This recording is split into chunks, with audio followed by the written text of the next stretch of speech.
Meanwhile, on the day that we hit 190,000 dead in the United States because of COVID-19, we just learned from the Washington Post columnist Bob Woodward that the President of the United States has admitted on tape in February he knew about COVID-19 that had passed through the air. He knew how deadly it was. It was much more deadly than the flu. He knew and purposely played it down. Worse, he lied to the American people. He knowingly and willingly lied about the threat it posed to the country for months. He had the information. He knew how dangerous it was. And while this deadly disease ripped through our nation, he failed to do his job on purpose. It was a life and death betrayal of the American people. Experts say that if he had acted just 1 week sooner, 36,000 people would have been saved. If he acted 2 weeks sooner, back in March, 54,000 lives would have been spared in March and April alone. You know, his failure has not only cost lives, it sent our economy in a tailspin. It cost millions more in American livelihoods.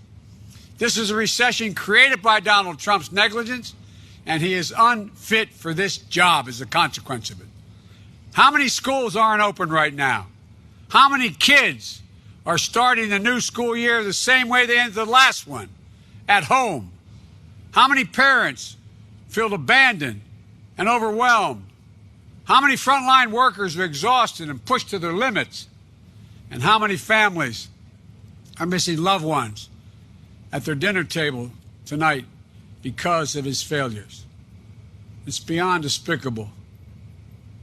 It's a dereliction of duty. It's a disgrace.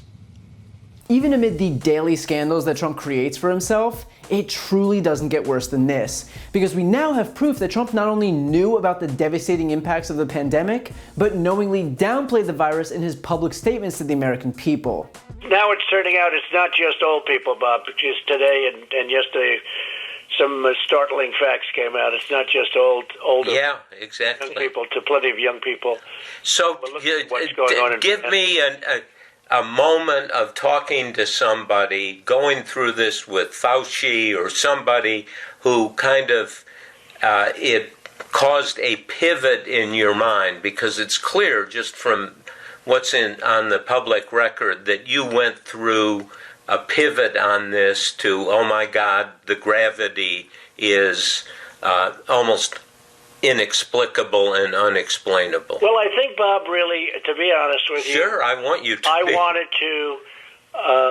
wanted to always play it down. I still like playing it down. Yes, because I don't want to create a panic. I wanted to always play it down, I still like playing it down. Meaning that when he should have been using that vital time at the beginning of the outbreak, before the virus exploded throughout the country, when he should have been coordinating a nationwide testing and contact tracing system, and invoking the Defense Production Act to produce more PPE, and advocating for stay-at-home orders, he chose instead to play pretend. He chose to lie to the American people and tell us that it would go away with the heat in April, that it was no different from the flu, that it was contained, that it was on its way down to zero, and on and on. He knew the truth, but he chose to lie. And his whole excuse here is that he didn't want to cause any panic, and so that's why he knowingly misled the entire country. Right. So the guy who's been warning of a hostile Antifa takeover with abolished borders and no Second Amendment and killer windmills and locking people in their homes and selling baby parts and murderous migrant caravans coming in from Mexico simply wanted to make sure that the virus didn't cause any panic. Got it. The simple fact is that if Trump actually wanted to reduce panic, he'd have acted quickly to get the virus under control. That is how you reduce panic. But instead, all his actions did were to ensure panic. And not just momentary panic, but prolonged panic. It's now September and we're not even close to getting the virus under control. And in fact, because of our government's lack of action, getting it under control is hardly even a possibility anymore. Instead, while nearly every other country in the rest of the world is already opening back up and sending their kids to school, our school situation is an absolute disaster, with outbreaks flaring up almost immediately as soon as people begin congregating together. We have 11 million jobs lost and 8.5% unemployment, with nearly half of those jobs expected never to come back. All for what? So that Donald Trump could spare us a few weeks of panic? Well, I hope it was worth it because he traded off those weeks for months, if not years instead. And yet, even amid this egregious, massive failure of leadership, all we've heard out of the Trump camp is how good of a job the president's doing. That if it wasn't for him, millions of Americans would be dead. That his quick action enacting a travel ban to China saved this country. And to that, I'd say this. As far as the travel ban's concerned, it clearly didn't work. You can't point to something as a solution when the problem was never solved. This is like congratulating the fire department while standing next to a building that burned down to the ground. And in terms of saving millions of lives, consider that what Trump is referring to is the number of lives lost had he done literally nothing at all. Had he let the virus spread uninhibited while he didn't lift a finger. Which, by the way, was nearly what happened if it hadn't been for the state's governors stepping up and filling the massive void left by the federal government.